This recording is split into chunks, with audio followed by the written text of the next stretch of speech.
जी नाजरीन, खबर शामिल करते हैं साहिवाल से। हमारे नुमाइंदे मलिक इश्तियाक अहमद की रिपोर्ट के मुताबिक पंजाब हुकूमत की तरफ से नाजायज़ काबज़ीन से सरकारी अराजी वागुजार करवाने का सिलसिला जारी। असिस्टेंट कमिश्नर साहिवाल करोड़ों की नाजायज़ काबज़ीन से ज़रिए अराजी वागुजार करवा चुके हैं। गुज़िश्ता रोज़ 104 9L में वागुजार करवाई गई इज्तमाल खान अराजी और सड़क, जिस पर 40 साल से काबज़ीन ने कब्जा करके बस्ती की गरीब आवाम का रास्ता बंद करके अपनी अपनी ज़मीनों में खान और सड़क की जगह शामिल कर रखी थी।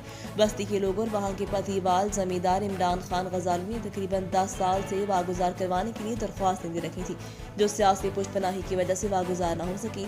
बस्ती के मेकिनों ने कहा कि जिस तरह खान और सड़क का रकबा वागुजार करवाया गया है, इसी तरह हमारी बस्ती को जाने वाली सड़क का रकबा भी वागुजार करवाया जाए, जिस पर अभी भी कब्जा माफिया का कब्जा है।